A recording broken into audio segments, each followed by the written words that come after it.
Hi hello family, ಎಲ್ಲರಿಗೂ ಅಮ್ಮಾಸ್ ಕೈ ರುಚಿ ಚಾನಲ್ಗೆ ಸ್ವಾಗತ.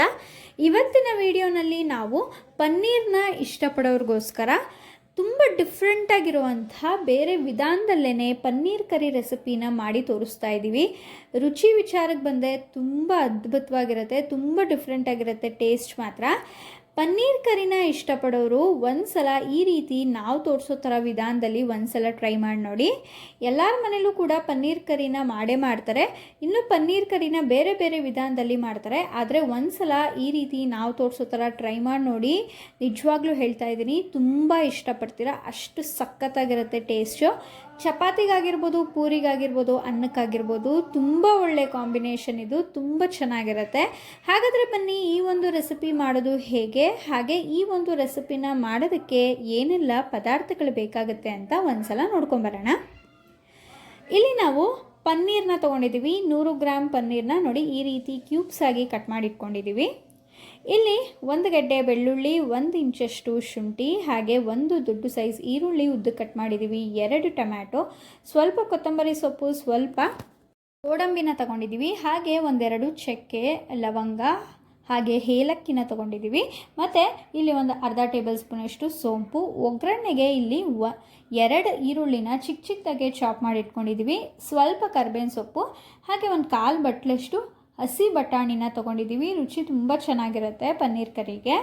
ಹಾಗೆ 1/4 ಟೇಬಲ್ ಸ್ಪೂನಷ್ಟು ಹಿಂಗನ್ನು ಬಳಸ್ಕೊಂಡಿದ್ದೀವಿ. ಹಿಂಗೆ ಬಂದು ಆಪ್ಷನಲ್, ನಿಮಗೆ ಬೇಕಂದರೆ ಬಳಸ್ಬೋದು. 1.5 ಟೇಬಲ್ ಸ್ಪೂನಷ್ಟು ಧನಿಯಾ ಪುಡಿ, 1 ಟೇಬಲ್ ಸ್ಪೂನಷ್ಟು ಖಾರದ ಪುಡಿ, ಖಾರಕ್ಕೆ ಅನುಗುಣವಾಗಿ ನೀವು ತೊಗೊಬೋದು. ಹಾಗೆ 1 ಟೇಬಲ್ ಸ್ಪೂನಷ್ಟು ಚಿಕನ್ ಮಸಾಲ, 1/4 ಟೇಬಲ್ ಸ್ಪೂನಷ್ಟು ಅರಿಶಿನ, 1/4 ಬಟ್ಲಷ್ಟು ಮೊಸರು, ಮತ್ತು ರುಚಿಗೆ ತಕ್ಕಷ್ಟು ಉಪ್ಪು, ಮತ್ತು ಇಲ್ಲಿ ಮಾಡೋದಕ್ಕೆ ಸ್ವಲ್ಪ ಎಣ್ಣೆನ ಬಳಸ್ಕೊಂಡಿದ್ದೀವಿ. ಈಗ ಹೇಗೆ ಮಾಡೋದು ಅಂತ ನೋಡೋಣ. ಮೊದಲನೇದಾಗಿ ನಾವಿಲ್ಲಿ ಕಟ್ ಮಾಡ್ಕೊಂಡಿರೋವಂಥ ಪನ್ನೀರ್ಗೆ 1 ಟೇಬಲ್ ಸ್ಪೂನಷ್ಟು ಖಾರದ ಪುಡಿ, ಹಾಗೆ 1/2 ಟೇಬಲ್ ಸ್ಪೂನಷ್ಟು ಉಪ್ಪು, ಮತ್ತು 1.5 ಟೇಬಲ್ ಸ್ಪೂನಷ್ಟು ಮೊಸರನ್ನು ಹಾಕ್ಕೊಂಡು ಇಲ್ಲಿ ಪನ್ನೀರ್ನ ಮ್ಯಾರಿನೇಟ್ ಮಾಡ್ಕೊತಾ ಇದ್ದೀವಿ. ಮೊಸರನ್ನು ಹಾಕ್ಕೊಂಡು ಪನ್ನೀರ್ನ ಮ್ಯಾರಿನೇಟ್ ಮಾಡೋದ್ರಿಂದ ಆ ಒಂದು ಪನ್ನೀರ್ಗೆ ಉಪ್ಪು ಖಾರ ಅನ್ನೋದು ತುಂಬ ಚೆನ್ನಾಗಿ ಹಿಡಿಯುತ್ತೆ. ನೋಡಿ ಈ ರೀತಿ ಚೆನ್ನಾಗೆ ಮಿಕ್ಸ್ ಮಾಡಿಕೊಂಡು 5 ನಿಮಿಷ ಹಾಗೆ ಬಿಡಬೇಕಾಗತ್ತೆ. ಅದಾದಮೇಲೆ ಒಂದು ಬಾಣಲಿಗೆ ಸ್ವಲ್ಪ ಎಣ್ಣೆ ಹಾಕಿ ಅದಕ್ಕೆ ಈರುಳ್ಳಿ, ಬೆಳ್ಳುಳ್ಳಿ, ಶುಂಠಿ ಹಾಕ್ಕೊಂಡು ಚಕ್ಕೆ, ಲವಂಗ, ಏಲಕ್ಕಿ ಇಷ್ಟನ್ನು ಕೂಡ ಹಾಕ್ಕೊಂಡು ಚೆನ್ನಾಗಿ ಫ್ರೈ ಮಾಡ್ಕೋಬೇಕಾಗುತ್ತೆ. ಇಲ್ಲಿ ಈರುಳ್ಳಿ ಏನು ಫುಲ್ಲು ಫ್ರೈ ಆಗೋ ಅವಶ್ಯಕತೆ ಏನಿಲ್ಲ, ಫುಲ್ಲು ಕೆಂಪಗಾಗೋವರೆಗೂ ಫ್ರೈ ಮಾಡ್ಕೊಳ್ಳೋ ಅವಶ್ಯಕತೆ ಇಲ್ಲ. ಒಂದು 50 ಭಾಗದಷ್ಟು ಫ್ರೈ ಆದರೆ ಸಾಕಾಗುತ್ತೆ, ಕೆಂಪಗಾಗಲಿಲ್ಲ ಅಂದರೂ ಪರವಾಗಿಲ್ಲ. ಅದಾದಮೇಲೆ 2 ಟೊಮ್ಯಾಟೊನೂ ಕೂಡ ಹಾಕೋತಾ ಇದ್ದೀವಿ. ಟೊಮ್ಯಾಟೊನೂ ಅಷ್ಟೇ ಫುಲ್ಲು ಮೆತ್ತಗಾಗೋವರೆಗೂ ಚೆನ್ನಾಗಿ ಫ್ರೈ ಮಾಡ್ಕೋಬೇಕು ಅನ್ನೋ ಅವಶ್ಯಕತೆ ಏನಿಲ್ಲ. ಇಲ್ಲಿ ಮಸಾಲೆ ರುಬ್ಬೋದಕ್ಕೋಸ್ಕರ ಮಾತ್ರ ಟೊಮ್ಯಾಟೊ ಹಾಕ್ಕೊಂಡು ಸ್ವಲ್ಪ ಹೊತ್ತು ಫ್ರೈ ಮಾಡಿಕೊಂಡ್ರೆ ಸಾಕಾಗುತ್ತೆ.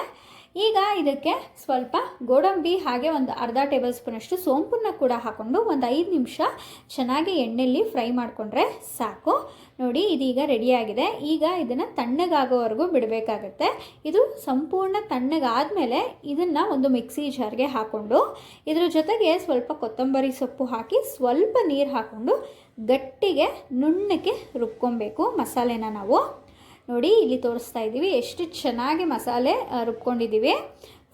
ಮಸಾಲೆ ರೆಡಿ ಆದಮೇಲೆ ಇಲ್ಲಿ ನಾವು ಒಂದು ಪ್ಯಾನ್ಗೆ 5-6 ಟೇಬಲ್ ಸ್ಪೂನಷ್ಟು ಎಣ್ಣೆನ ಹಾಕೊತಾ ಇದ್ದೀವಿ. ಎಣ್ಣೆ ಸ್ವಲ್ಪ ಬಿಸಿ ಆದಮೇಲೆ ನಾವು ಆಗಲೇ ಮ್ಯಾರಿನೇಟ್ ಮಾಡಿಟ್ಕೊಂಡಿರುವಂಥ ಪನ್ನೀರನ್ನ ಇಲ್ಲಿ ನಾವು ಶಾಲೋ ಫ್ರೈ ಮಾಡ್ಕೊಬೇಕು. ಸೊ 2 ಸೈಡು ಕೂಡ ಚೆನ್ನಾಗಿ ಶಾಲೋ ಫ್ರೈ ಮಾಡ್ಕೊಳ್ಳಿ. ಸೊ ಶಾಲೋ ಫ್ರೈ ಮಾಡಬೇಕಾದ್ರೆ ಜಾಸ್ತಿ ಸೀಸಕ್ಕೆ ಹೋಗಬೇಡಿ, ರುಚಿ ಹೊಂಟೋಗ್ಬಿಡತ್ತೆ. ಸೊ ಜಾಸ್ತಿನೂ ಸೀಸಬಾರ್ದು ಅಥವಾ ಸ್ವಲ್ಪನೂ ಶಾಲೋ ಫ್ರೈ ಮಾಡಬಾರ್ದು, ಮೀಡಿಯಮ್ ಆಗಿ ನೀವು 2 ಸೈಡ್ ಕೂಡ ಚೆನ್ನಾಗಿ ಶಾಲೋ ಫ್ರೈ ಮಾಡಿಕೊಂಡ್ರೆ ತುಂಬ ಚೆನ್ನಾಗಿರುತ್ತೆ ಪನ್ನೀರು.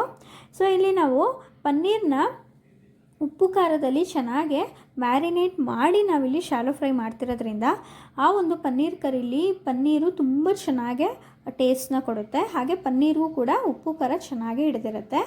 ನೋಡಿ 2 ಸೈಡ್ ಕೂಡ ಈ ರೀತಿ ಚೆನ್ನಾಗಿ ಮ್ಯಾರಿನೇಟ್ ಮಾಡಿಕೊಂಡು ಶಾಲೋ ಫ್ರೈ ಮಾಡಿ ಎತ್ತಿಟ್ಕೊಂಡಿದ್ದೀವಿ.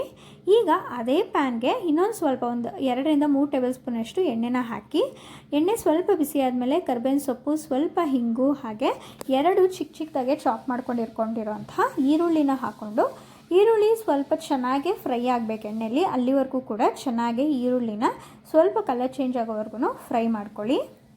ನೋಡಿ ಈಗ ಈರುಳ್ಳಿ ಚೆನ್ನಾಗಿ ಫ್ರೈ ಆಗಿದೆ. ಈಗ ನಾವು ರುಬ್ಬಿಟ್ಕೊಂಡಿರೋ ಅಂಥ ಮಸಾಲೆನ ಹಾಕೋತಾ ಇದ್ದೀವಿ. ಹಾಗೆ ಮಸಾಲೆ ಹಾಕೊಂಡ್ಮೇಲೆ ಆ ಒಂದು ಜಾರನ್ನು ತೊಳೆದಿರೋ ನೀರಿರುತ್ತಲ್ಲ ಅದನ್ನೇ ಸ್ವಲ್ಪ ಹಾಕೋತಾ ಇದ್ದೀವಿ. ಮಸಾಲೆ ಹಾಕಿದ್ಮೇಲೆ ಮಸಾಲೆಯಲ್ಲಿ ಇರುವಂಥ ಹಸಿ ವಾಸನೆ ಹೋಗಬೇಕು, ಅಲ್ಲಿವರೆಗೂ ನಾವು ಚೆನ್ನಾಗೇ ಬೇಯಿಸ್ಕೋಬೇಕಾಗತ್ತೆ. ಒಂದು ತಟ್ಟೆ ಮುಚ್ಚಿಬಿಟ್ಟು ಒಂದು 5 ನಿಮಿಷಗಳ ಕಾಲ ಚೆನ್ನಾಗೆ ಕುದಿಯೋವರೆಗೂ, ಆ ಮಸಾಲೆಯಲ್ಲಿರುವಂಥ ಹಸಿ ವಾಸನೆ ಹೋಗೋವರೆಗೂ ಚೆನ್ನಾಗೆ ನಾವು ಬೇಯಿಸ್ಕೋಬೇಕು. ಈಗ ನಾವು ಇರೋವಂಥ ಎಲ್ಲ ಮಸಾಲೆನ ಹಾಕೋತಾ ಇದ್ದೀವಿ. ಸ್ವಲ್ಪ ಅರಿಶಿನ, ಧನಿಯಾ ಪುಡಿ, ಹಾಗೆ ಚಿಕನ್ ಮಸಾಲ, ಹಾಗೆ ಖಾರದ ಪುಡಿ. ನಿಮ್ಮ ಖಾರಕ್ಕೆ ರುಚಿಗೆ ಅನುಸಾರವಾಗಿ ಖಾರನ ಹಾಕ್ಕೊಳ್ಳಿ. ಇಲ್ಲಿ ನಾವು ಕೊನೆಯದಾಗಿ ಮಸಾಲೆ ಎಲ್ಲ ಹಾಕಿದ್ಮೇಲೆ ಇಲ್ಲಿ 1/4 ಕಪ್ಪಷ್ಟು ಮೊಸರನ್ನು ಹಾಕೋತಾ ಇದ್ದೀವಿ. ಮೊಸರನ್ನು ಹಾಕೋಬೇಕಾದ್ರೆ ಸ್ಟವ್ನ ತುಂಬ ಲೋ ಫ್ಲೇಮ್ನಲ್ಲಿ ಇಟ್ಟು ಮೊಸರನ್ನು ಹಾಕೋಬೇಕಾಗತ್ತೆ. ಮೊಸರನ್ನು ಹಾಕ್ಕೊಂಡು ಚೆನ್ನಾಗೆ ಮಿಕ್ಸ್ ಮಾಡ್ಕೊಳ್ಳಿ. ಮಿಕ್ಸ್ ಮಾಡಿದ್ಮೇಲೆ ಒಂದು 5 ನಿಮಿಷ ಒಂದು ತಟ್ಟೆ ಮುಚ್ಚಿ ಬಿಡಬೇಕಾಗತ್ತೆ. ಇಲ್ಲಿ ನಾವು ಚಿಕನ್ ಮಸಾಲ ಹಾಕ್ಕೊಳ್ಳೋದ್ರಿಂದ ರುಚಿ ತುಂಬ ಡಿಫ್ರೆಂಟಾಗಿ ಬರುತ್ತೆ. ನೀವು ಕೂಡ ಒಂದ್ಸಲ ಈ ರೀತಿ ಟ್ರೈ ಮಾಡಿ ನೋಡಿ, ತುಂಬ ಇಷ್ಟಪಡ್ತೀರ ಪನ್ನೀರ್ ಕರಿನ. ನೋಡಿ, ಈ ರೀತಿ ಒಂದು 5 ನಿಮಿಷ ಚೆನ್ನಾಗೇ ಬೇಯಿಸ್ಕೊಂಡ್ರೆ ಆಯಿತು. ಯಾಕೆಂದರೆ ನಾವು ಹಾಕ್ಕೊಂಡಿರೋಂಥ ಮಸಾಲೆ ಪೌಡರು ಆ ಒಂದು ಹಸಿ ವಾಸನೆ ಹೋಗಲಿ ಅನ್ನೋಕ್ಕೆ ಬೇಯಿಸ್ಕೊತೀವಿ ಅಷ್ಟೇ. ಈಗ ಹಸಿ ಬಟಾಣಿ ಹಾಕ್ಕೊಂಡು ನೀರನ್ನು ಹಾಕೋತಾ ಇದ್ದೀವಿ. ನಿಮಗೆ ಪನ್ನೀರ್ ಕರಿ ಯಾವ ಒಂದು ಕ್ವಾಂಟಿಟಿಗೆ ಬೇಕೋ, ಯಾವ ಒಂದು ಟೆಕ್ಸ್ಚರ್ಗೆ ಬೇಕೋ ಅಷ್ಟು ನೀರನ್ನು ನೀವು ಹಾಕ್ಕೋಬೋದು. ಕರಿ ನಿಮಗೆ ಗಟ್ಟಿಗೆ ಬೇಕು ಅಂದರೆ ಸ್ವಲ್ಪ ನೀರು ಕಡಿಮೆ ಹಾಕ್ಕೊಳ್ಳಿ, ಇಲ್ಲ ಜಾಸ್ತಿ ತೆಳ್ಳಗೆ ಬೇಕು ಅಂದರೆ ನೀರು ಸ್ವಲ್ಪ ಹೆಚ್ಚಿಗೆ ಹಾಕ್ಕೊಳ್ಳಿ. ಇಲ್ಲಿ ಸ್ವಲ್ಪ ನೀರನ್ನು ಹಾಕೋಬೇಕಾದ್ರೆ ಒಂದು 2 ಲೋಟ ನೀರನ್ನು ಹಾಕ್ಕೊಳ್ಳಿ. ಯಾಕೆಂದರೆ ಅದು ಕುದ್ದು ಕರಿ ಇನ್ನೂ ಸ್ವಲ್ಪ ಗಟ್ಟಿಗಾಗುತ್ತೆ, ಆದ್ದರಿಂದ ಅಷ್ಟೇ. ಕೊನೆಯದಾಗಿ ನಾವು ಶಾಲೋ ಫ್ರೈ ಮಾಡ್ಕೊಂಡಿರುವಂತಹ ಪನ್ನೀರನ್ನ ಹಾಕೋತಾ ಇದ್ವಿ. ಪನ್ನೀರನ್ನ ಹಾಕ್ಕೊಂಡು ಚೆನ್ನಾಗಿ ಮಿಕ್ಸ್ ಮಾಡಿ ಒಂದು ತಟ್ಟೆ ಮುಚ್ಚಿ ಒಂದು 5 ನಿಮಿಷ ಬಿಡಬೇಕಾಗತ್ತೆ. ಅದರಲ್ಲಿ ಇರೋವಂಥ ಎಣ್ಣೆ ಅಂಶ ಎಲ್ಲ ನೋಡಿ ಈ ರೀತಿ ಚೆನ್ನಾಗಿ ಬಿಟ್ಕೊಬೇಕು, ಆಗ ತುಂಬ ಚೆನ್ನಾಗಿ ಬರುತ್ತೆ ಟೇಸ್ಟು. ನೋಡ್ತಾ ಇರ್ಬೋದು, ಒಂದು 5 ನಿಮಿಷ ಒಂದು ತಟ್ಟೆ ಮುಚ್ಚಿ ಬಿಟ್ಟರೆ ಸಾಕು, ಅದರಲ್ಲಿರೋವಂಥ ಎಣ್ಣೆ ಎಲ್ಲ ಬಿಟ್ಕೊಳ್ಳುತ್ತೆ, ಆಗ ರೆಡಿಯಾಗೋಗುತ್ತೆ. ನೋಡಿದ್ರಲ್ಲ ಎಷ್ಟು ರುಚಿಯಾಗಿರುವಂಥ ಒಂದು ತುಂಬ ಡಿಫ್ರೆಂಟಾಗಿರುವಂಥ ಪನ್ನೀರ್ ಕರಿನ ಮಾಡಿ ತೋರಿಸಿದ್ದೀವಿ. ನಾವಿಲ್ಲಿ ಪನ್ನೀರ್ ಕರಿನ ರಾಗಿ ಚಪಾತಿ ಜೊತೆ ಸರ್ವ್ ಮಾಡಿದ್ದೀವಿ. ನೀವು ಬೇಕಾದರೆ ಚಪಾತಿ, ಪೂರಿ ಅಥವಾ ದೋಸೆ, ಅನ್ನ ಯಾವುದಕ್ಕಾದ್ರೂ ತಿನ್ಬೋದು, ತುಂಬ ಚೆನ್ನಾಗಿರುತ್ತೆ. ಪನ್ನೀರ್ ಕರೀಲಿ ತುಂಬ ವೆರೈಟೀಸ್ ಆಫ್ ಪನ್ನೀರ್ ಕರಿ ಮಾಡ್ತಾರೆ, ಆದರೆ ಒಂದು ಸಲ ಈ ರೀತಿಯಾಗಿ ನೀವು ಪನ್ನೀರ್ ಇಷ್ಟಪಡೋರು ಟ್ರೈ ಮಾಡಿ ನೋಡಿ, ತುಂಬ ಚೆನ್ನಾಗಿರುತ್ತೆ. ಒಂದು ಸಲ ಮಾಡಿ ತಿಂದು ಟ್ರೈ ಮಾಡಿ ನೋಡಿದ್ರೆ, ಟೇಸ್ಟ್ ನೋಡಿದ್ರೆ ಮತ್ತೆ ನೀವು ಇದೇ ಥರ ಪನ್ನೀರ್ ಕರಿ ತಿನ್ನೋದ್ರಲ್ಲಿ ಯಾವ ಡೌಟ್ ಇಲ್ಲ ಅಂತ ಹೇಳ್ತೀನಿ. ಹಾಗೆ ಈ ಒಂದು ಪನ್ನೀರ್ ಕರಿನ ಬ್ಯಾಚುಲರ್ಸು ಕೂಡ ತುಂಬ ಈಸಿಯಾಗಿ ಮಾಡ್ಕೋಬೋದು. ಮಾರ್ನಿಂಗ್ ಟೈಮ್ ಬ್ರೇಕ್ಫಾಸ್ಟ್ಗೆ ತುಂಬ ಈಸಿಯಾಗಿ ಆಗುವಂಥ ಒಂದು ಚಪಾತಿಗೆ ಆಗುವಂಥ ಒಂದು ಸೈಡ್ ಡಿಶ್ ರೆಸಿಪಿ ಅಂತಲೇ ಹೇಳ್ಬೋದು.